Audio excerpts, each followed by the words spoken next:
नमस्कार, मैं हूं मनोज मानस। जनहित में आपका स्वागत है और जनहित में आज हम बात कर रहे हैं जीएसटी की मार, राहत दो सरकार।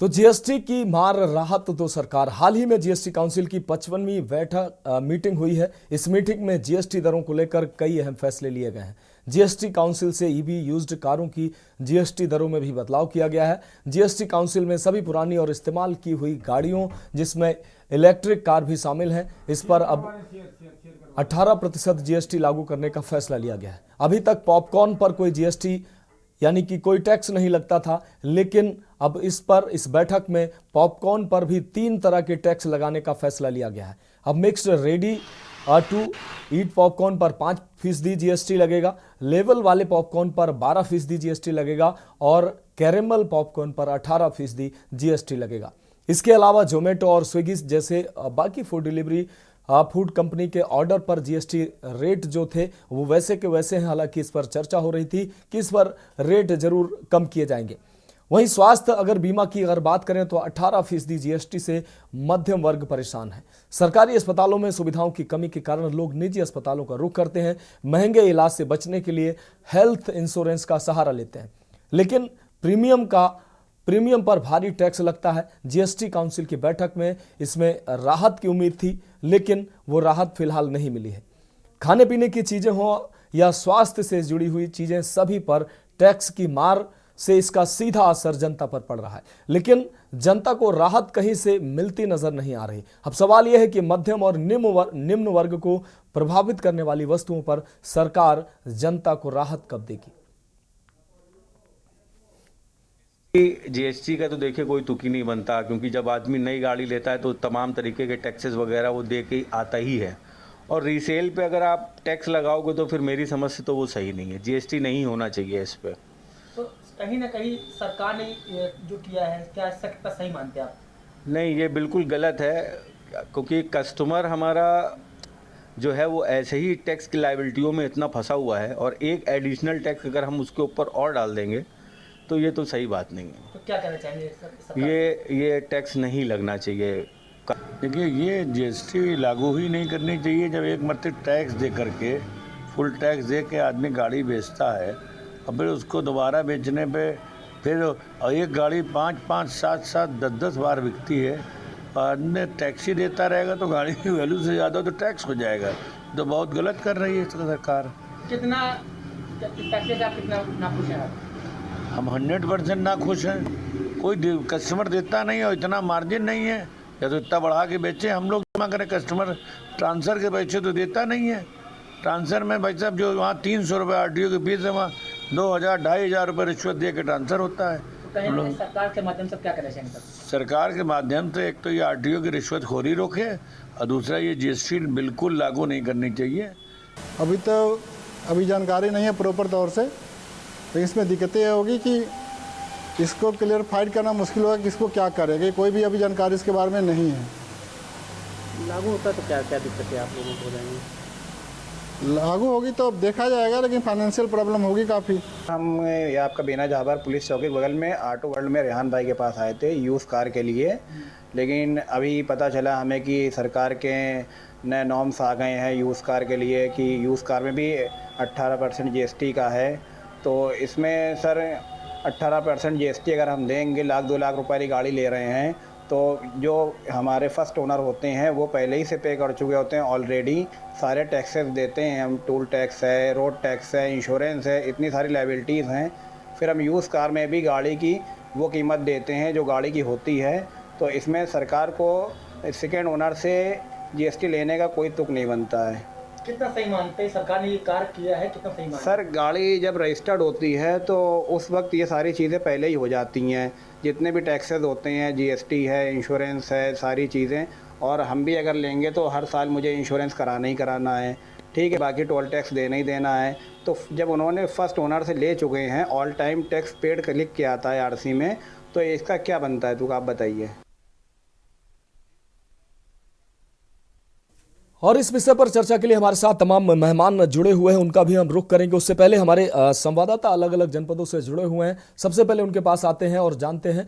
हमारे साथ कानपुर से सुरेश सविता जुड़े हुए हैं और कुलदीप अवस्थी झांसी से जुड़े हुए हैं। सुरेश सविता, आपके पास आएंगे। जीएसटी की मार आम जनता पर लगातार पड़ रही है। अब जो आम आदमी जो नई कार नहीं खरीद सकता था, वो आम आदमी जो पुरानी कारें खरीदता था, और जो लोग पुरानी कारें हो जाने पर बेचते थे, अब बेचने और खरीदने पर भी सरकार ने जीएसटी लगा दिया है।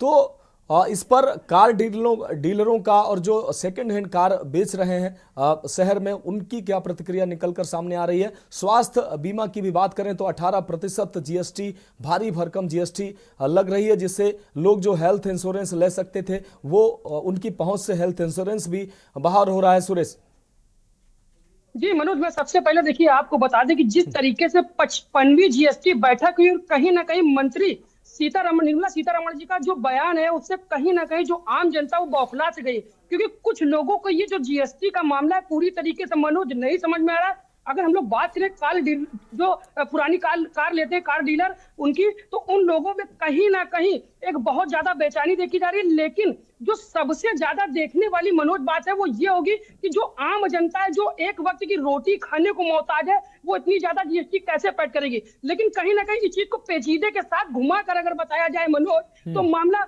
बिल्कुल सीधा और साफ है। आपको बता दें मनोज, ये जीएसटी आम जनता की जेब पर बिल्कुल भी नहीं लगनी है। ये जीएसटी उन लोगों को ऊपर लगनी है। अगर हम कोई भी नई कार 9 लाख रुपए की लेते हैं मनोज, और उसको हम आगे जाकर 6 लाख की बेचते हैं, 6 लाख की कार अगर डीलर हमसे खरीदता और डीलर 6 लाख की कार 7 लाख की बेचता, तो उस 1 लाख पर जीएसटी लगेगी, ना कि उस आम जनता की। जो जनता से रेट डीलर का तय होगा, जनता जिस भी बंदे का जो भी रेट तय होगा उसको उस रेट के हिसाब से पेमेंट होगी, और जो डीलर होगा वो आगे की जीएसटी पे करेगा। लेकिन मामला एक मनोज ये भी सामने आ रहा है, जो डीलर है वो पहले से ही जीएसटी बनवाए बैठे, पहले से ही सरकार जीएसटी बंद करे। अब एक कार कई लोग 10-10 बार बेचते हैं मनोज, तो उस 10 बार की जीएसटी 18% अगर सरकार को ही जाएगी, तो उस कार की रीसेल वैल्यू क्या रह जाएगी, डीलर क्या कमा पाएगा। क्योंकि जो डीलर है उसके भी परिवार है, उसके भी वो भी एक आम इंसान है, उसके भी बच्चे हैं, बीवी हैं, घर के और भी खर्चे हैं। तो मनोज कहीं ना कहीं देखा जाए तो इस बयान से जो लोग हैं और जो पुरानी कार रीसेल वैल्यू जो खरीदते और बेचने वाले लोग, उनमें कहीं ना कहीं खासा दुख देखा जा रहा है। और देखने वाली बात ये होगी कि इस बयान को अब कितना बदलाव दिया जा सकता है, क्योंकि जो जनता वो बौखला गई है और बयान से कहीं ना कहीं लोगों में एक उलझन सी पैदा हो चुकी है। मनोज अब कितनी राहत सरकार देती है ये देखने वाली बात होगी, और आगे जाके इस बयान को कितना पलटा जाता है। अगर हम लोग बात करें मनोज हेल्थ की, तो हेल्थ में भी जिस तरीके से ये परसेंटेज जीएसटी का बढ़ाया जा रहा है, एक आम आदमी वैसे भी अपनी सुरक्षा नहीं कर पा रहा है। डॉक्टरों की फीस मनोज इतनी ज्यादा हो जाती है कि लोग सही से इलाज भी नहीं करा पा रहे। उसका एक सहारा लेते हैं कार्ड, वो एक हेल्थ कार्ड बनवा के सोचते हैं कि अपने परिवार का अच्छे से देख रेख कर सके, माता पिता की अच्छी देख रेख कर सके, एक अच्छा इलाज दिला पाए। लेकिन कहीं ना कहीं तरीके से जीएसटी लगने से लोगों में बहुत ज्यादा बेचैनी मनोज बढ़ गई है, लोग परेशान है। अब सरकार का खेल आगे जाकर क्या होता है, क्योंकि विपक्षियों के बयान भी इसमें लगातार मनोज आने लगे, विपक्षियों ने भी निशाना साधना चालू कर दिया। लेकिन मंत्री निर्मला जी के बयान के बाद अब ये मामला तूल पकड़ता दिखाई दे रहा है, क्योंकि कई विपक्षी नेता भी इस मामले को बराबर तूल देते दिखाई दे रहे हैं। बात ये मनोज कब तक सामने आएगी कि इस बयान को कितनी जल्दी बदला जाएगा, लोगों को कितनी राहत जाएगी। ठीक है सुरेश, आपकी बात आ गई। कुलदीप अवस्थी हमारे साथ झांसी से जुड़े हुए हैं। कुलदीप, अगर जीएसटी की बात करें, लोग जीएसटी की मार से परेशान हैं। अब जो लोग कार खरीद नहीं पाते थे, नई कार नहीं खरीद पाते थे, सेकंड हैंड कार खरीदते थे, या अपनी सेकंड हैंड जो कार होती थी उसको बेचकर दूसरी किसी चीज़ों में उस पैसे को इन्वेस्ट करते थे, या दूसरा कोई छोटा वाहन या बड़ा वाहन लेना चाहते थे, अब उस पर भी सरकार ने जीएसटी लागू कर दी है, जिससे कार डीलरों में, जो सेकंड हैंड कार बाजार में भी लोगों में निराशा छाई हुई है, और लोगों की प्रतिक्रियाएं भी सामने आ रही हैं। जिस आम आदमी के पहुंच में नई कारें नहीं होती थी, पुरानी कारें वो खरीद कर अपनी ज़रूरत पूरी करता था, अब वो खरीदेगा या बेचेगा उसको भी जीएसटी देनी पड़ेगी। हेल्थ इंश्योरेंस में भी जीएसटी से लोग जो है सस्ता इलाज लोगों को नहीं मिल पा रहा है, क्योंकि हेल्थ इंश्योरेंस में 18% जीएसटी है, जिससे लोग हेल्थ इंश्योरेंस की पॉलिसी से दूर होते चले जा रहे हैं। कुलदीप, देखिए मनोज देखिए, सबसे बड़ी बात यह है कि goods and services tax GST के माध्यम से ये जो एक नई चोट पहुंचाई गई है आम जनता पर, ये बेहद दर्दनाक है। इसकी वजह से पुराने वाहनों का बाजार पूरी तरह से एक जो बड़ा कारोबार है वो खत्म हो जाएगा। जीएसटी बढ़ जाने की वजह से सबसे ज्यादा देखने को मिलता है कि ट्रांसपोर्टेशन पर फर्क पड़ेगा। जो सामान का भाड़ा है वो महंगा हो जाएगा। आम जनता के पास पहुंचने वाली सहूलियत काफी दिक्कत में आ जाएगी। इसके अलावा जो एक गरीब आदमी है जो कम बजट में अपनी जरूरत पूरी कर लेता है, वाहन खरीद लेता है, वो वाहनों से वंचित रह जाएगा, जिसकी वजह से दिक्कत लोगों को काफी होने वाली है। इसके अलावा एक बात देखने को और मिली कि जो डीलर्स है वो एक बड़ा बाजार है। डीलर है, जो ब्रोकर है, जो पुराने वाहन खरीदते हैं, एक बड़ा सेक्टर है जिस पर पूरी तरह से ये प्रभाव पड़ेगा। और लंबे समय तक अब क्या है कि जीएसटी बढ़ जाने की वजह से एक वाहन को लंबे टाइम तक चलाया जाएगा, जिससे कि प्रदूषण जो कि होता है, पुराने वाहनों को लोग अब बेचेंगे नहीं, उसको लगातार चलाएंगे और वो कंडम में जाएगा। और इसके अलावा एक दिक्कत और सामने आएगी कि अब लोग झूठ बोलेंगे, चोरी जैसी चीजों का प्रयास करेंगे, मुनाफाखोरी होगी और आम जनता के जो वो डीलर्स है वो उस परसेंटेज को कम दिखाएंगे। 12 लाख की गाड़ी कम में दिखाई जाएगी, जिससे कि कम से कम उसको टैक्स देना पड़े। इन सारी बातों को लेकर आम जनता की जो प्रतिक्रिया है वो ये सामने आई है कि इस टैक्स में सुधार बेहद आवश्यक है। 5% से लेके 7%, 8% तक तो एक क्षमता थी इसको सहने की, झेलने की, लेकिन 18% कतई बर्दाश्त नहीं हो पाएगा।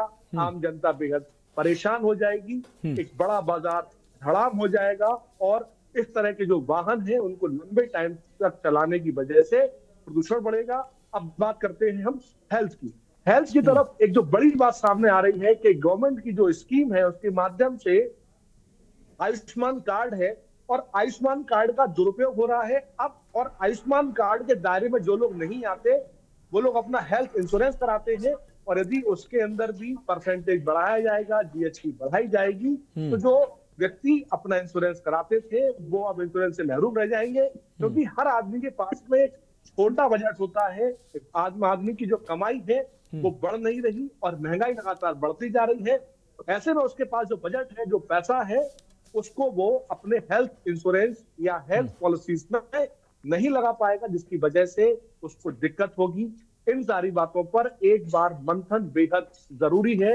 हालांकि हर तरफ से आवाज उठ रही है कि इस वाले निर्णय को बदला जाए, लेकिन ये निर्णय अभी लागू होता दिखाई दे रहा है और जिसकी वजह से आम जनता को बड़ी दिक्कत हो रही है। कहीं ना कहीं दिक्कत ये भी सामने आ रही है कि सरकार आम जनता के हित में काम करती है, आम जनता की परेशानियों को देख के काम करती है। जब एक बार नए वाहन को लेते वक्त सारे टैक्स पे कर दिए गए हैं तो फिर दोबारा से उस पर टैक्स क्यों लिया जाए? जब एक बार रोड टैक्स व्यक्ति पे कर रहा है उससे दोबारा से जीएसटी के माध्यम से पुराने वाहन की खरीद फरोख्त पर फिर टैक्स क्यों लिया जाए? ठीक है। अब जैसे किसी एक व्यक्ति के पास वाहन है तो अब आपस में एक टर्म्स एंड कंडीशन 10 रुपए के स्टाम्प पर 100 रुपए के स्टाम्प पर तय होगी और एक व्यक्ति के नाम पर ही गाड़ी चलती रहेगी और दूसरा व्यक्ति उसको चलाता रहेगा। क्योंकि यदि उसने गाड़ी ट्रांसफर कराई तो आरटीओ के माध्यम से उसको एक दलाली के जाल में फंसना पड़ेगा, घंटों लाइन लगानी पड़ेगी और इसका जो रास्ता भी सरकारी कर्मचारी अधिकारी ही निकालेंगे। 18% जीएसटी का यदि नियम लागू किया गया तो सरकारी जो मुलाजिम है वो ही बताएंगे नियम कि आप इस तरह से इस टैक्स को बचा सकते हैं। निश्चित रूप से के स्टाम्प पर लिखा पढ़ी करा लीजिए, वो लिखा पढ़ी भी मान्य होगी, इंश्योरेंस आपका होता रहेगा और लाइबिलिटी उस व्यक्ति की बनी रहेगी। मान लीजिए ए ने गाड़ी सेल की बी को, बी ने सी को, तो ए उसका पूरा मालिक बना रहेगा और इस जिससे कि आपसी मतभेद भी बढ़ेंगे। तो इस पर संशोधन बेहद जरूरी है। बगैर संशोधन ये योजना कतई आम जनता के हित में नहीं है। निश्चित रूप से कुलदीप, इस तमाम जानकारी के लिए आपका बहुत शुक्रिया। सुरेश, आपका भी बहुत शुक्रिया। और इस पर चर्चा के लिए हमारे साथ तमाम मेहमान जुड़े हुए हैं, उनके पास भी हम जाएंगे। तो जीएसटी की जो मार से जनता बेहाल है, पॉपकॉर्न पे जीएसटी लगा दी गई है। आम आदमी अब पॉपकॉर्न भी खाने से परहेज करेगा क्योंकि पॉपकॉर्न पर भी 5 से 18% जीएसटी लगाई गई। सामान्य रूप से जो कॉमन मैन था वो नई गाड़ियां जो नहीं खरीद सकता था वो पुरानी गाड़ियां खरीदता था, उस पर अब खरीदने और बेचने दोनों पर टैक्स लगा दिया गया है। और अब इससे तमाम एक फैसले से तमाम ऐसे फैसले निकल कर सामने आते हैं। एक तरफ सरकार कंडम गाड़ियों को निस्तारित कराने में लगी हुई है कि पुरानी गाड़ियां सड़कों से हटें, दूसरी तरफ अब ये टैक्स लगा देने से लोग पुरानी गाड़ियां बेचेंगे नहीं टैक्स के डर में। तो ये तमाम सवाल हैं। इन सवालों का जवाब जानने के लिए हमारे साथ एक्सपर्ट का पैनल जुड़ा हुआ है, उनके पास चलते हैं। पूजा मिश्रा जी सभा प्रवक्ता हमारे साथ जुड़ चुकी हैं। पूजा जी आपका भी बहुत स्वागत है। रेहान अहमद जी कार डीलर हमारे साथ जुड़ चुके हैं। रेहान साहब आपका भी स्वागत है। हयात उमर सर वरिष्ठ पत्रकार हमारे साथ जुड़ चुके हैं, सर आपका भी बहुत स्वागत है। श्याम सलोनी विशिष्ट जी प्रवक्ता भाजपा हमारे साथ जुड़ चुके हैं, आपका भी बहुत शुक्रिया। संजीव शुक्ला जी जीएसटी एक्सपर्ट हमारे साथ कुछ ही पल में जुड़ेंगे। साथ ही जितेंद्र सिंह भदौरिया जी हेल्थ इंश्योरेंस एक्सपर्ट्स हमारे साथ जुड़ चुके हैं। आप सभी मेहमानों का बहुत स्वागत करते हुए सबसे पहले रेहान अहमद आपके पास आएंगे। आप कार डीलर हैं, सरकार ने जीएसटी अब पुरानी गाड़ियों पर भी जीएसटी लगाना शुरू कर दिया है। नई गाड़ी जो कोई भी व्यक्ति खरीदने जाता था उस पर सभी तरीके के टैक्स लगते हैं। अब जो आम आदमी पुरानी गाड़ियां खरीदता था, आप डीलरों के माध्यम से अब पुरानी गाड़ियों में भी बेचने और खरीदने दोनों पर 18% जीएसटी सरकार ने लगाने का फैसला किया है। क्या लगता है आप लोगों के बिजनेस पर कितना असर पड़ेगा और लोगों पर इसका कितना भार पड़ेगा?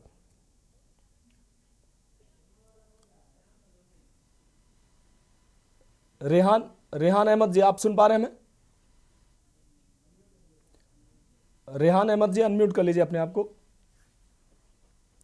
फोन अपना अनम्यूट कर लीजिए।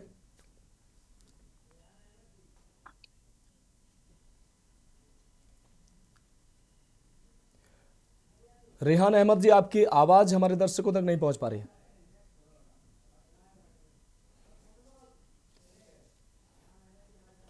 चलिए ठीक है, रेहान अहमद जी हमारे साथ फिलहाल नहीं है, उनसे दोबारा से जुड़ने का प्रयास करेंगे। हमारे साथ श्याम सलोनी विशिष्ट जी भाजपा प्रवक्ता हमारे साथ जुड़े हुए हैं।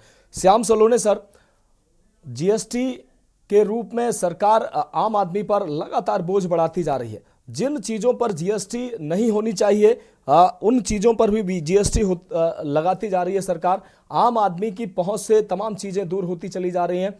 हेल्थ इंश्योरेंस लोग सरकारी अस्पतालों में या जिनको सस्ता इलाज नहीं मुहैया हो पा रहा था और कम कीमत पर लोग इलाज कराना चाहते थे, ऐसे तमाम परिवार हैं जो हेल्थ इंश्योरेंस लेते हैं, लेकिन सरकार ने हेल्थ इंश्योरेंस पर 18% जीएसटी लगा दी है। अब आम आदमी जो हेल्थ इंश्योरेंस लेना चाह रहा था, एक तरफ सरकार प्रमोट करती है कि ज़्यादा से ज़्यादा लोग हेल्थ इंश्योरेंस लें और दूसरी तरफ 18% जीएसटी, कैसे लोग अफोर्ड करेंगे कि वो हेल्थ इंश्योरेंस लें। दूसरी तरफ बड़ा कार बाजार, पुरानी गाड़ियों का बड़ा कार का बड़ा बाजार है। इन कार जो बाजार में जो ये डीलर हैं इन पर भी असर पड़ेगा। एक और फैसला सरकार ने लिया है, जो पुरानी गाड़ियों के बेचने और खरीदने पर 18% जीएसटी लगाने का फैसला किया है। अब जो आम आदमी की पहुंच में सस्ती और सेकंड हैंड गाड़ियां थी वो भी आम आदमी की पहुंच से दूर होंगी। सर क्या कहेंगे आप? नमस्कार मनोज जी। सर सभी मेरे मित्रों को राधे राधे जी। देखिए, राष्ट्र हित में कभी कभी कड़े फैसले सरकार को लेने पड़ते हैं और ये जो जीएसटी का 18% का फैसला जी भारत सरकार ने लिया है, मैं नहीं समझता कि आम आदमी पर इसका कोई ज्यादा प्रभाव पड़ेगा, क्योंकि यदि एक व्यक्ति अपनी कार किसी दूसरे व्यक्ति को डायरेक्ट बेच रहा है तो उसमें कोई जीएसटी तो लागू की नहीं है सरकार ने जी।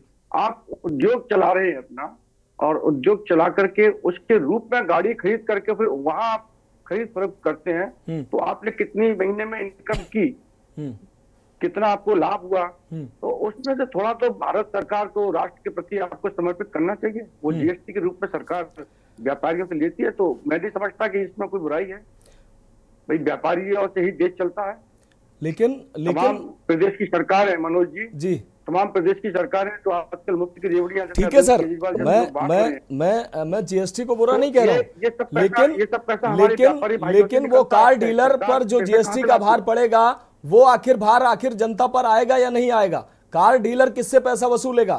कार एक किसान सब्जी बेचने मंडी में जाता है, मंडी में उसकी जो भी चीजें ली जाती हैं, तो मंडी वाला शुल्क किससे, आम आदमी से वसूलता है ना कि नहीं वसूलता है? आलू किसान मंडी में बेचता है, फिर मंडी वाला उसको 12 रुपए में बेचता है, 5 रुपए का आलू। तो क्या आम आदमी जब कार खरीदने जाएगा तो डीलर आम आदमी से वो जीएसटी का जो पैसा है वसूलेगा नहीं? मनोज जी, जी, आम आदमी के भी बेचारे कितनी हैसियत ही नहीं है। पिछली सरकारों ने इतना कर रखा है कि अभी तो उसको राशन ही दिया जा रहा है। आम आदमी की हैसियत नहीं है। ये जो बड़े बड़े उद्योगपति पूंजीपति है ना, ये जो पैसे को दबा लेते हैं, केवल टैक्स उन्हीं पर लग रहा है। आम आदमी की तो सहायता सरकार कर ही रही है, उन्हीं पूंजीपतियों से पैसा लेके टैक्स के रूप में, और आम आदमी के हित के लिए तो पैसा जा रहा है। सरकार थोड़ी उस पैसे को ले रही है। इस्तेमाल तो आम आदमी का, हमारे और आपके लिए हो रहा है ना वो पैसा।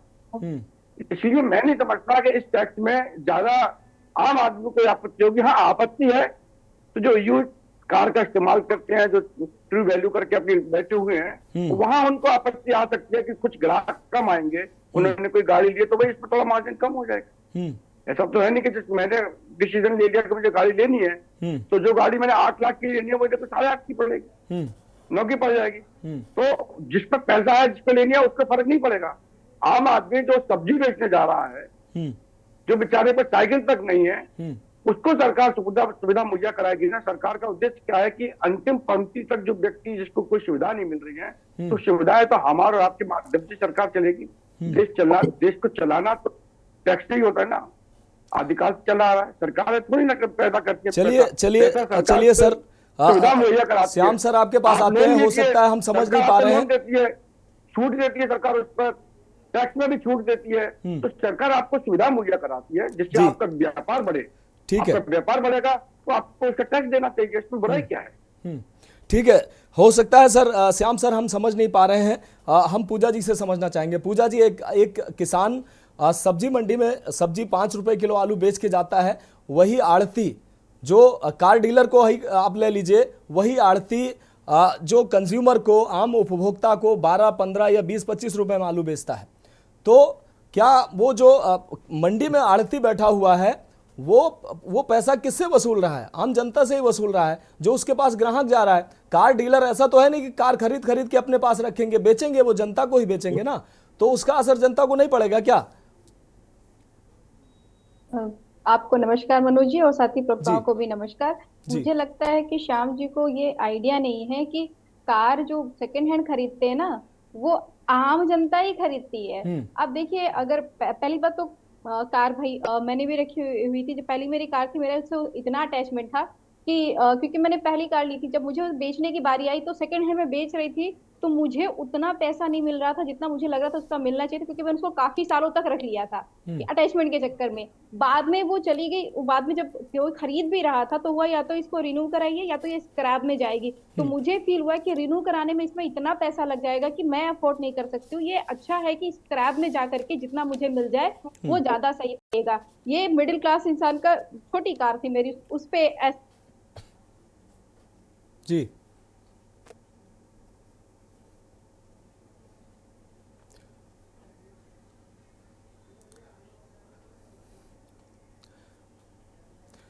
तो पूजा जी की आवाज हमारे दर्शकों तक नहीं पहुंच पा रही है। कुछ जी पूजा जी, अगर जी पूजा जी आप बात रखिए। जी बिल्कुल।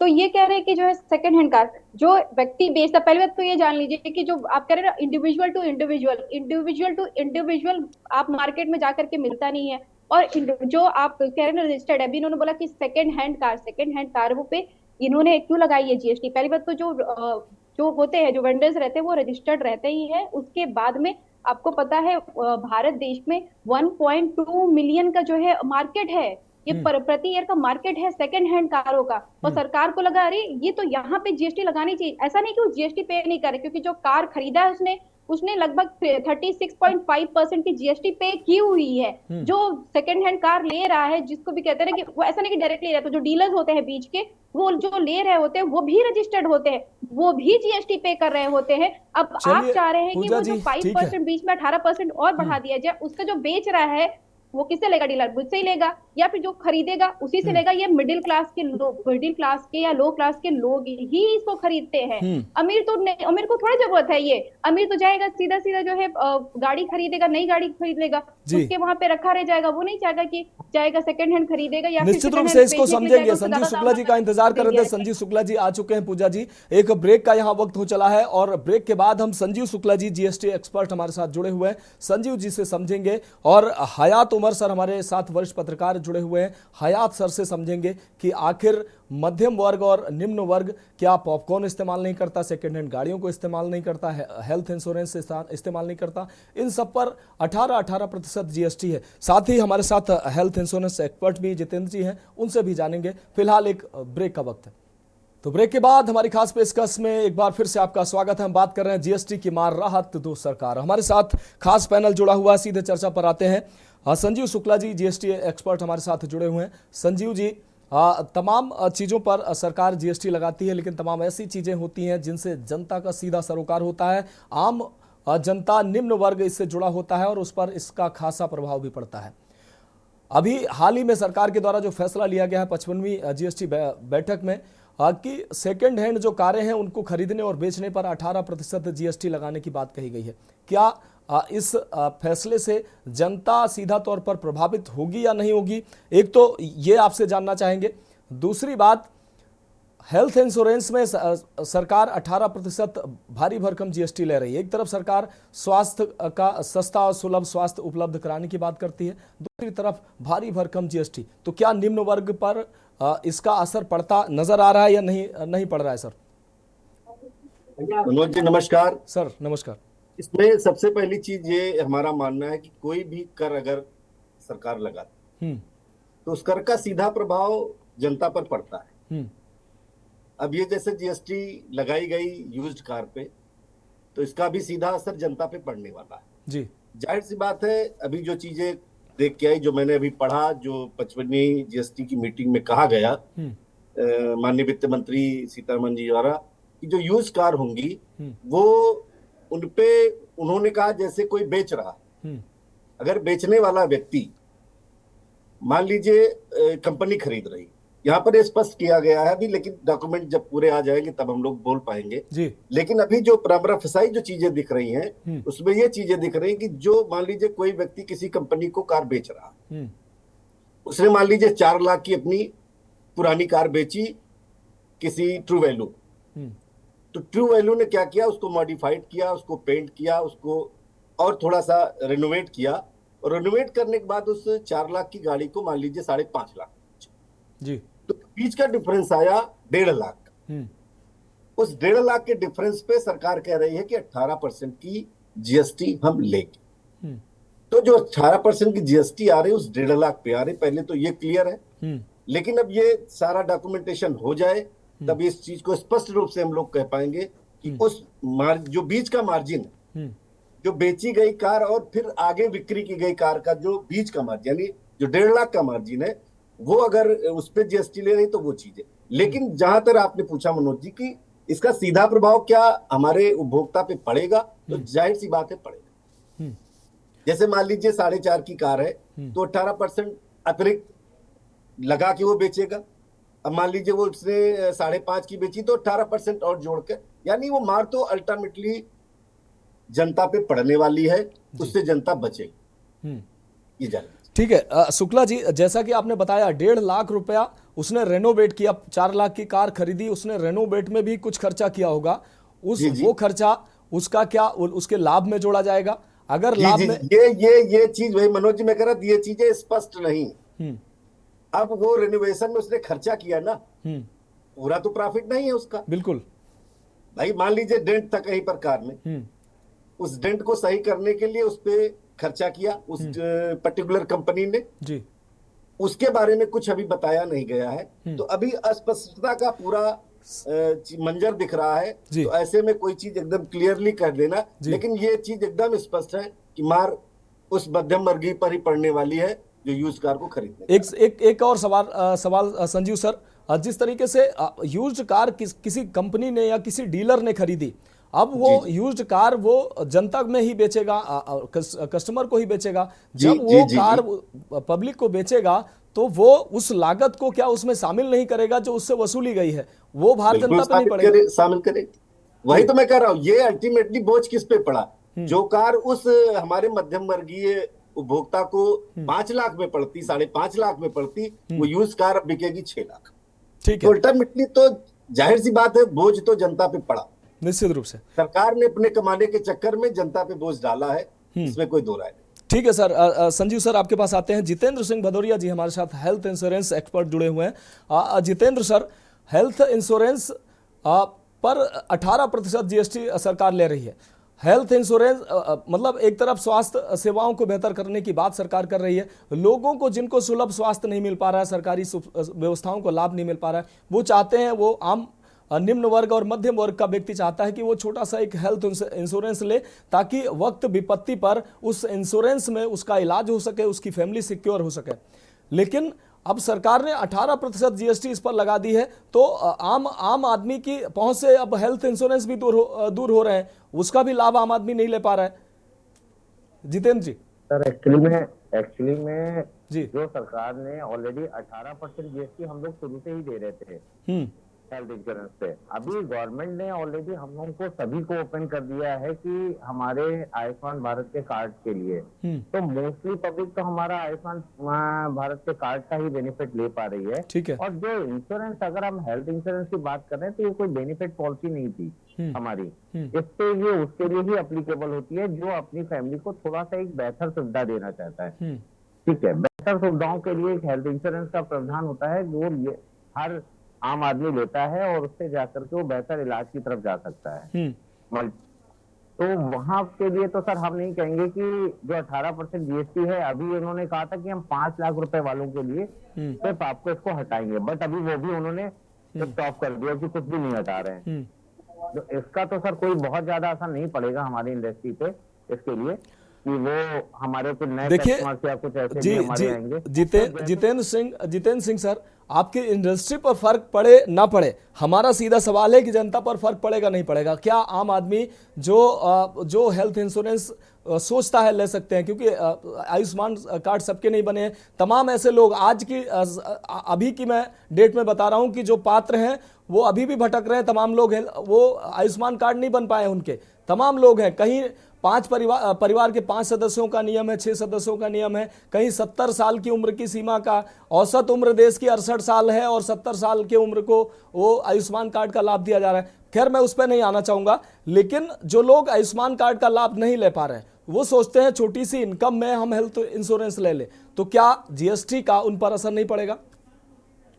नहीं, बिल्कुल सर, उस पर असर आएगा, लेकिन एक्चुअल में अभी तक कोई ऐसा नहीं है कि इन्होंने कोई नई जीएसटी लागू कर दी है। ऑलरेडी जो चला रहे थे, हमारे यहाँ ये था कि विचार हो रहा है, हमारी सरकार उस पर विचार कर रही कि शायद उनको हम एक एक्स्ट्रा बेनिफिट दे सकते थे, बट ऑलरेडी जब उन्होंने एक्स्ट्रा बेनिफिट के रूप में उन्होंने आधार उसको दे दिया आयुष्मान कार्ड को, तो इसके लिए उन्होंने 18% जीएसटी हटाने का उचित नहीं समझा, जिससे कि हमें लगता है कि मेरी राय के अकॉर्डिंगली अभी भी जो कस्टमर लेना चाह रहे हैं वो ले रहे हैं, जिनको नहीं लेना वो नहीं ले पा रहे हैं।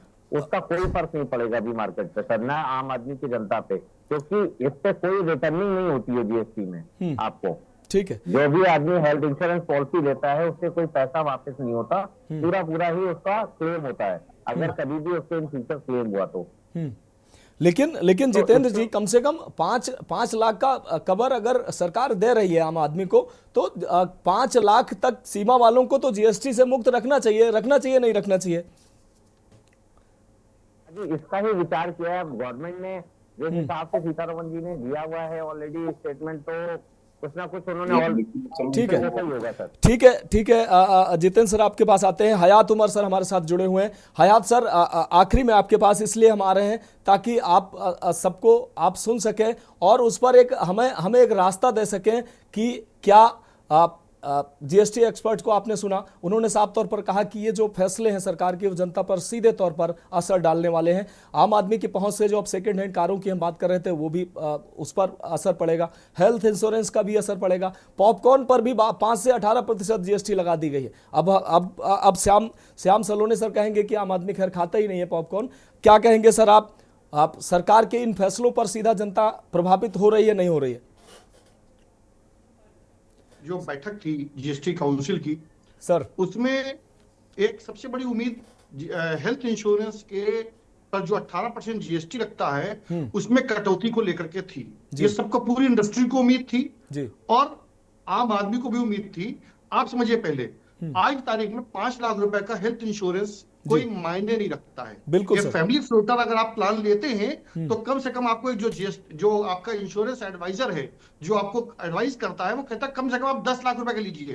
अगर आप डेंगू में भी भर्ती हो जाते हैं, आप मामूली डेंगू में भर्ती हो जाते हैं तो 2-2.5 लाख रुपए का अस्पताल बिल बना देता है। बिल्कुल। आवाज समझिए, अगर 4 लोगों की फैमिली है स्टैंडर्ड तौर पे और उसमें आपने 5 लाख रुपए का हेल्थ इंश्योरेंस लिया है तो उससे कुछ भी नहीं होना है। कहता है कम से कम आप 10 लाख रुपए का इंश्योरेंस लीजिए। अब आपने 10 लाख रुपए का इंश्योरेंस लिया, कोई भी अच्छा हेल्थ इंश्योरेंस आप 10 लाख रुपए का फैमिली फ्लोटर प्लान लेंगे तो उसकी जो किस्त जाती है, यानी जो उसका प्रीमियम जाता है, वो 40,000 से 50,000 रुपए के बीच में होता है। बिल्कुल। अब अलग अलग कंपनियों का अलग अलग प्रीमियम है, अलग अलग मॉडल है, अलग अलग प्रीमियम है। अब आप मान लीजिए कि एवरेज 50,000 रुपए या 40,000 रुपए है, उस पर आप 18% जीएसटी दे रहे हैं, यानी कि 8,000 रुपए से लेकर के 9,000 रुपए आप खाली जीएसटी दे रहे हैं, और ये आप हर साल दे रहे हैं। ऐसा नहीं कि एक साल दे दिया, हर प्रीमियम पे हर साल दे रहे हैं। तो आप समझिए, और आप एक वक्त कल को क्लेम लेते हैं इंश्योरेंस में, तब तो आप प्रीमियम का आपकी भरपाई हो जाती है कि भाई आपने प्रीमियम दिया था, आज आपको विपत्ति आई, आपको इंश्योरेंस क्लेम मिल गया। लेकिन जीएसटी की कोई भरपाई नहीं होनी है, जीएसटी आपको कहीं से कंपनसेट नहीं होना है। एक तो चीज ये है, तो इसके लिए बड़ी उम्मीद थी सरकार से कि इस जीएसटी काउंसिल की बैठक में शायद ये हेल्थ इंश्योरेंस को 12% की कैटेगरी में या 5% की कैटेगरी में ले आया जाए, या हो सकता है इसके लिए कोई अलग से बना दिया जाए। खैर, वो तो सरकार ने किया नहीं। उसके ऊपर से तुरंत ये किया कि जो अभी तक पुरानी गाड़ियां खरीद फरोख्त हो रही थी उसके ऊपर 18% जीएसटी और थोप दिया। अब आप समझिए, जो हमारे अभी जीएसटी एक्सपर्ट कह रहे थे, अब आपने 4 लाख रुपए की कार बेची, तो पहली बात आप समझिए पहले कि 4 लाख रुपए की जो कार बेची, इस पर भी जीएसटी एप्लीकेबल है, इस पर रिवर्स जीएसटी लगेगा, क्योंकि जो बेचने वाला है वो नॉन रजिस्टर्ड है। तो चूंकि वो नॉन रजिस्टर्ड है, उस पर भी जीएसटी एप्लीकेबल है, वो डीलर कलेक्ट करेगा। यानी कि जब ट्रू वैल्यू कोई कंपनी है या ओला कार है या ओलेक्स है, वो 12% जीएसटी लेगी। यानी कि जब उसको पैसा देगी, पेमेंट करेगी बेचने वाले को, तो या तो उसमें से 12% काट लेगी या उससे अतिरिक्त 12% कहीं जमा करवाएगी। इसकी आईटीसी वो लेगी, और जब उसके ऊपर वैल्यू एडिशन हो गया, यानी कि उसको रिपेयर कराती है, डेंट कराती है, पेंट कराती है, उसके ऊपर फिर कुछ प्रॉफिट जोड़ती है, तो वो जो वैल्यू एडिशन आएगा, वैट जो है, तो उसके ऊपर वो अलग से 18% और कैलकुलेट करेगी। इसी को इनपुट कॉस्ट कहते हैं। बिल्कुल। आप समझिए पहले कि दोनों के लिए मुश्किल हो गई है। अब हम अपनी पुरानी गाड़ी बेच रहे थे, हमने 5 साल 6 साल गाड़ी चलाई, 6 लाख रुपए की गाड़ी हम चला रहे थे, बेच रहे थे, मुश्किल से 1.5-2 लाख रुपए की बिकी हमारी। अब वो 1.5-2 लाख रुपए की कार पर हम 18% पहले जीएसटी पे करेंगे। चलिए, ये बात तो हो गई। अब डीलर ने ले लिया, डीलर ने लेकर के उसको रंग रोगन किया, उसको रिपेयर किया, उसको ठीक किया, अब उसको उसने 2.5 लाख रुपए की बेचा। अब वो उससे जो बेच रहा है उससे भी 18% जीएसटी लेगा। बिल्कुल। वो बात अलग है कि जो जमा करा जाएगा, टोटल जो जमा किया जाएगा वो कलेक्टिव जमा किया जाता है। इनपुट कॉस्ट निकालने के बाद कहता है क्या कि सरकार कोई भी कोना छोड़ना नहीं चाहती है टैक्स वसूली के लिए। बिल्कुल। अगर आप टोटल घाटा देख लेंगे जीडीपी के जिस तरह से है, और जिस तरह से टैक्स का मॉपअप बढ़ रहा है, जीएसटी का मॉपअप 2 लाख करोड़ पहुंचने वाला हर महीने जी, हमारा जीएसटी इस पर बता देंगे, ये 2 लाख करोड़ के आसपास का जीएसटी मॉपअप। ये पैसा इसके बावजूद भी सरकार को कम पड़ा जा रहा है। सरकार को इसमें राहत देनी चाहिए, तमाम चीजों में राहत है, दरकार है, दवाइयों पे दरकार है राहत की, हेल्थ प्रीमियम पे दरकार है, पुरानी कारों पे, जो चीजें सीधे आम आदमी को, आम जनता को प्रभावित कर रही है। आप ऑलरेडी हर चीज पे जीएसटी लेते हैं, एक कार खरीदने में ऑलरेडी 36% के आसपास आप टैक्सेस दे देते हैं। आप समझिए पहले कितना राइज है। तो जाहिर बात है सरकार को कहीं ना कहीं इस पर सोचना चाहिए कि निश्चित रूप से आम आदमी को किस तरह से राहत दी जा सकती है। ठीक है सर, ठीक है सर, हमारे साथ जुड़े रहिए आप। श्याम सलोने सर, आपने हयात सर को भी सुना और सभी पैनलिस्ट को सुना। हमारा आज का जो टैग लाइन है श्याम सलोने सर, जीएसटी की मार राहत दो सरकार, निशाना साधो सरकार नहीं है श्याम सलोने सर, इसलिए राहत देने की हम मांग को लेकर, इस डिबेट को लेकर बैठे हैं। कैसे आप राहत देंगे? हेल्थ इंश्योरेंस जो लोग नहीं ले पा रहे हैं, पॉपकॉर्न लोग नहीं खा पा रहे हैं, और सेकंड हैंड कारों पर भी आपने लगा दिया है। हर तरफ से आप अगर जीएसटी वसूलेंगे, आम आदमी कहां तक हर तरफ खरीदेगा, बेचेगा, कुछ भी करेगा, आप टैक्स ही हर चीज में टैक्स लेंगे, कैसे जिएगा आम आदमी? श्याम सलोने सर। मनोज जी, जी, आम आदमी आप किसको समझ के चल रहे हैं? जो व्यक्ति मल्टी कॉम्प्लेक्स में जाकर के सिनेमा देख रहा है, 300 रुपए का टिकट ले रहा है, वो आदमी, या जो एक साइकिल पे, टूटी साइकिल पर सब्जी बेचने जा रहा है, वो आम आदमी है? नहीं, हम तो अपने आप को सर, अपने आप को आम आदमी समझते हैं। कभी मन हो जाता है तो सिनेमा में गए तो हो जाता है मन की सर हम भी पॉपकॉर्न खा लें। सर 300 रुपए का टिकट लेने वाला 25 रुपए का, 50 रुपए का पॉपकॉर्न ले सकता है सर, खा सकता है, उसके लिए प्रॉब्लम नहीं आएगी। हमारे प्रधानमंत्री हवाई चप्पल वाले को हवाई जहाज का सफर करवाते हैं, तो आम आदमी अब आप कौन है, आप ही बता दीजिए। सेकेंड हैंड गाड़ी नहीं ले सकता आम आदमी, तो इसके पास सुविधाएं नहीं हो रही हैं जी। सरकार का उद्देश्य है कि पूंजीपति से, व्यवसायी से उसका व्यवसाय प्रभावित ना हो, उसको लोन दिया जाता है। आप पैसा लीजिए, सरकार मना तो नहीं कर रही है, आप पैसा लीजिए, लेकिन पैसे की पूर्ति सरकार आप ही से करेगी ना। सरकार चलेगी कैसे? आपने सरकार चुनी, आपके द्वारा चुनी हुई सरकार है, आपके द्वारा चुनी सरकार आप ही के भले के लिए तो कार्य करेगी। जी। अरे किसी एक से लेगी, आप ही के दूसरे भाई पे लगाएगी पैसे को। सरकार तो इसका सुविधा का लाभ ले नहीं रही है। सरकार तो आपसे लिया, आपके दूसरे भाई को उसकी सुविधा दे दी। अब आप आयुष्मान कार्ड सरकार दे दी है, करोड़ों लोगों को उसका फायदा हो रहा है साहब, पैसा कहां से आएगा? पैसा हमारा आप ही तो। कहने का मतलब है सर, अगर छोटा मोटा आम आदमी अगर वो सपना अगर देख लेता है कि चलो, उसके बच्चे कहते हैं कि पापा हम भी कार में बैठेंगे, अगर वो सपना देख लेता है कि 1 लाख, 1.5 लाख, 2 लाख की अगर कार हम भी लेना चाहें, तो वो तब तक पैसे जोड़ेगा जब तक मूल रकम, जीएसटी की रकम और अन्य तमाम चीजें जो जोड़ लेगा, तब वो सपना देख पाए। सलोने सर, ठीक है सर, आपके पास आते हैं हमारे साथ। सलोने सर जी, आपकी आवाज आ रही है। अरे मैं कह रहा था कि जो सरकार है आपको लोन दे रही है, आपके व्यवसाय को बढ़ाने के लिए आगे बढ़ रही है जी, तो पैसा भी तो आपसे लेकर के आप ही के भाई को, गरीब को, जिसके पास कुछ सुविधा नहीं है, इसकी सरकारों ने कुछ सुविधा नहीं दी, आज उनको राशन दिया जा रहा है। राशन अगर हम बंद करते हैं तो वो भुखमरी के कगार पर है, तो धीमे धीमे उनको आप कम से कम जीने की श्रेणी में तो लाया जाए। नहीं सर, आपकी बात सही है, करोड़ों रुपए, अरबों रुपए जिनके यहाँ से बरामद होता है, वो भी खैर जनता का ही पैसा होता है। अब वो कैसे वहां पहुंच जाता है, ये खैर देखने वाली बात होगी। आपने कहा कि जनता से ही सरकार पैसे लेगी और जनता की सेवा पे खर्च करेगी, लेकिन जी बिल्कुल जनता पर ही खर्च करेगी। बस जनता आपसे लिया, आपको सुविधा सरकार दे रही है, सरकार का काम है आपको सुविधा देना, और सुविधा देकर के आपको व्यवसाय बढ़ाना, फिर उस पर से थोड़ा सा टैक्स सरकार लेगी, लेकर के आप ही के निमित्त लगा देती है सरकार आप ही के द्वारा चुनी हुई है। यदि सरकार आपके हित में काम नहीं करेगी, व्यापारी के हित में काम नहीं करेगी, तो व्यापारी कैसे व्यापार? निश्चित रूप से सर, व्यापार जीएसटी की मार से व्यापारी कितने प्रभावित हैं। खैर आप इससे इत्तेफाक नहीं रखेंगे, आप कहेंगे कि अब टैक्स नहीं देगा तो फिर सरकार कैसे चलेगी, और तमाम जो व्यवस्थाएं हैं, जो कुल मिलाकर सरकारी व्यवस्था तंत्र कैसे चलेगा। पूजा जी आपके पास आते हैं। पूजा जी, आपने सलोने जी को सुना, पूरे सभी पैनलिस्ट को सुना, हयात सर को भी आपने सुना, जवाब दे दीजिए, क्योंकि अब सवाल आपसे नहीं करेंगे, आप जो जवाब चाहती थी सलोने सर ने दे दिया है।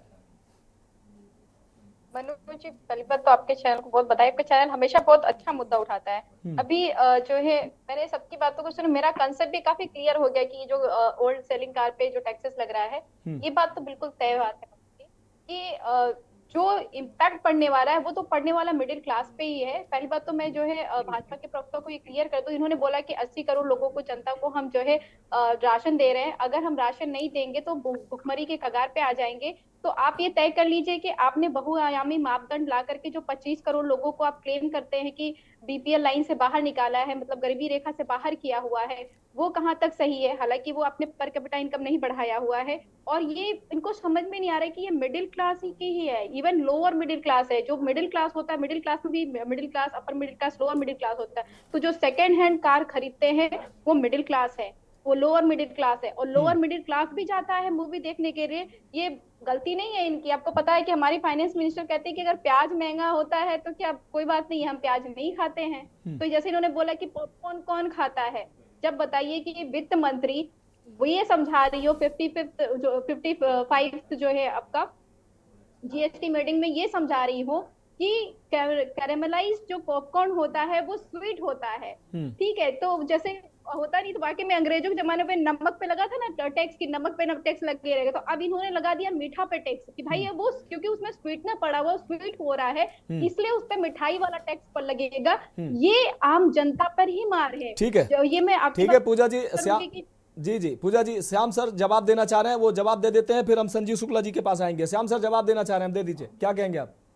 देखिए मनोज जी, पूजा जी जो बात कर रही हैं वो टोटल सरकार के खिलाफ बात कर रही है। अच्छा। सरकार चलाना इतना सरल नहीं है, इतना आसान नहीं है जितना आसान समझ रही है। तो छोड़ दीजिए ना, छोड़ दीजिए, हम लोग चला लेंगे, हम लोग टैक्स भी मैनेज कर लेंगे, छोड़ दीजिए। पूजा जी, आप सरकार चला लेते, यदि आप सरकार चला लेते, आप उत्तर प्रदेश की सरकार से बाहर नहीं चले जाते।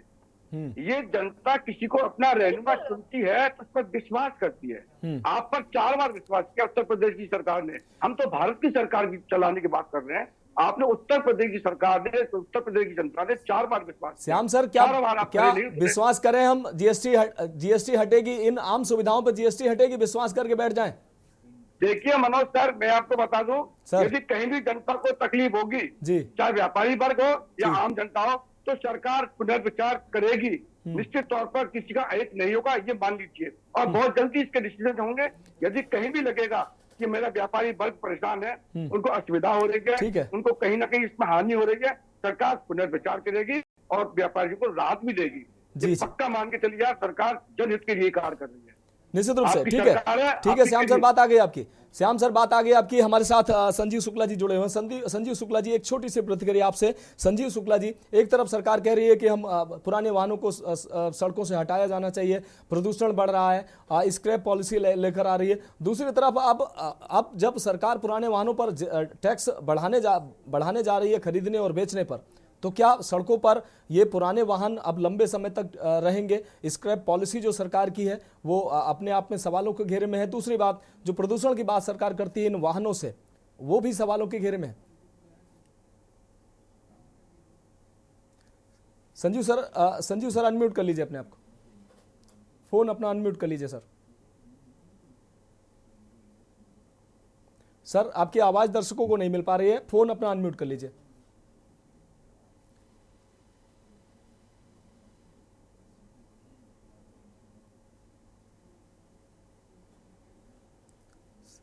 सर अनम्यूट, फोन अपना अनम्यूट कर लीजिए।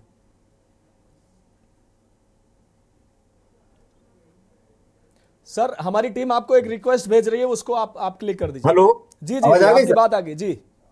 अच्छा जी मनोज जी, मैं कह रहा था कि सरकार की जो जीएसटी की पॉलिसी ये बहुत ही क्लियर नहीं दिखती। ये क्लियरिटी, जो ट्रांसपेरेंसी होनी चाहिए कि सीधे जनता की समझ में आ जाए, वो चीज दिखती नहीं जी। तो सबसे बड़ा मुद्दा यही, जैसे अब यूज्ड कार पर आ तो गया कि 18% जीएसटी जाएगी अब, लेकिन ये क्लियरेंस नहीं है। जैसे है जी कह रहे थे कि अभी चीजें, जैसे मान लीजिए जो मार्जिन आया उसको लेकर के कोई पॉलिसी में डिस्कशन नहीं हुआ जी, कि जो पैसा उस कंपनी ने लगाया वो घटना चाहिए उस प्रॉफिट से उसका, क्योंकि वो तो लागत हुई ना, उसके बारे में कुछ नहीं बताया सरकार ने। तो सरकार जहां भी जीएसटी लगा रही है, जो क्लियरेंस होना चाहिए जी, जो पारदर्शिता होनी चाहिए जीएसटी की, वो नहीं दिखाई पड़ रही है। ये सबसे बड़ा प्रश्न। ठीक है संजीव सर, संजीव शुक्ला सर, सरकार ने ये पॉलिसी लेकर आ रही है सरकार, तो हम उस पर सवाल लेकर आए हैं और हमारी नजर रहेगी कि सरकार कैसे कैसे आगे इस पर पॉलिसी बनाती है। वैसे वैसे हम फिर आपको जोड़ेंगे और इस पर चर्चा करेंगे कि आखिर ये सरकार जनता के हित में ये जो फैसले ले रही है वो जनता के हित में है या नहीं है। पूजा जी, एक छोटी सी प्रतिक्रिया आपकी, आप कुछ कहना चाह रही थी। जी, मैंने पहले भी बोला कि जैसे कि भाजपा के प्रवक्ता कह रहे थे जीएसटी वाकई में जब आया तब भी बहुत लोगों को क्लियर नहीं हो, और आज तक जो भी जीएसटी भरते होंगे, मैं भी भरती हूँ, खुद से नहीं भर पाए क्योंकि समझ में नहीं आता है, लगता है कि कहाँ पे क्या गड़बड़ हो जाएगी। और ये जो अभी जो 55th जो हुआ है ना जीएसटी में, उसमें सारा का सारा माल जो लेकर के आए हुए हैं वो मिडिल क्लास पर ही आया हुआ है। और ये आप कह रहे हैं कि देखेंगे कि उद्योगपति या फिर जो हमारे जो मिडिल क्लास के लोग होते हैं, जो छोटे वेंडर्स होते हैं, उन पे कोई मार ना पड़े, तो मुझे लगता है ये नहीं होने वाला है, क्योंकि इसका भी इंतजार था कि जब ये जीएसटी की मीटिंग होगी तो यहाँ पे भी कुछ अच्छा होकर के आएगा, तो उसको दिखा नहीं, उस पर चर्चा ही नहीं, उस डायरेक्शन पे चर्चा ही नहीं। तो मुझे नहीं लगता कि आगे भी होने वाला है। आगे भी यही होगा कि इनको लगेगा नहीं, पैसे वसूल करो, पैसे वसूल करो, पैसे वसूल करो, किससे वसूल करो? मिडिल क्लास से वसूल करो। निश्चित रूप से पूजा जी, हम सवाल करते रहेंगे, हम सवाल करते रहेंगे और सरकार से जवाब की उम्मीद करते रहेंगे और राहत की मांग करते रहेंगे। कंक्लूजन हयात उमर सर से करना चाहेंगे। हयात उमर सर, एक टैक्स पॉलिसी हर देश की होती है और होनी भी चाहिए, क्योंकि सरकार का जो तंत्र है, व्यवस्था उसी से चलता है, लेकिन उसमें जनता के जो आम जनता है उसमें गरीब अमीर को ध्यान में रखते हुए पॉलिसियां लागू की जाती हैं, टैक्स लागू किए जाते हैं। अमीर से कितना लेना है, गरीब से कितना लेना है, बिल्कुल जो व्यक्ति सड़क पर है उससे कितना लेना है, ये चीजें तय होती हैं। क्या इनमें तमाम खामियां नजर नहीं आ रही हैं? जीएसटी में जाहिर सी बात है कि बहुत खामियां हैं और इन्हीं कमियों को लेकर के हर बार बैठक होती है, उन पर चर्चा होती है, लेकिन जो जिस अपेक्षित गति, जो सुधार की आवश्यकता है, जिस तरह से जिस गति से उतनी गति से सुधार नहीं हो पा रहा है। हर बार ये कोशिश होती है कि इसमें, जैसे हमारे जीएसटी एक्सपर्ट ने कहा, शुक्ला जी ने, कि जो ट्रांसपेरेंसी है उसका बहुत अभाव है। जब अभी इसके फाइन डिटेल्स आएंगे, फाइन मिनट्स आएंगे, तब हम लोग पता चल पाएगा कि एक्चुअल में ये होगा। अभी में खरीदने पर इनपुट ऐसे देना पड़ेगा, फिर उसका आईटीसी ऐसे मिलेगा, फिर इसको दिक्कत ये हो रही होती कि इस क्लियरिटी की वजह से अभी से जो, क्योंकि लागू हो जाता फेस होते ही 18% जीएसटी दोनों से वसूली जाना शुरू कर दी जाएगी। इसका प्रभाव सीधा सीधा पहले अभी तत्काल लोग बेच रहे हैं, जो खरीद रहे हैं, उनके ऊपर सीधा सीधा पड़ने वाला है। अब पॉपकॉर्न नहीं है, एक सिंपल सा प्रोडक्ट है पॉपकॉर्न। अब उसमें नमकीन का अलग है, बिना मक्खन वाला अलग है, मीठे का अलग है, वहां बेचा जाए, अगर मल्टीप्लेक्स से बेचा जाए तो अलग है, सड़क पे बेचा जाए तो अलग है। ये क्लियरिटी नहीं है। तो ये जो चीजें हैं, सिंप्लीफाइड करना, जीएसटी को जितना हो सके सरकार को सिंप्लीफाइड करना चाहिए, उतना ट्रांसपेरेंट करना चाहिए, उसी से आम आदमी को काफी राहत मिले। निश्चित रूप से सर, बहुत शुक्रिया आप सभी पैनलिस्ट का, बहुत शानदार चर्चा हुई। और श्याम सलोने सर, आपसे यही अनुरोध होगा और एक बार फिर से हम कहेंगे कि जीएसटी की मार, राहत दो सरकार। फिलहाल इस खास पेशकश में अभी के लिए इतना ही, मुझे दीजिए इजाजत और आप देखते रहिए के न्यूज इंडिया।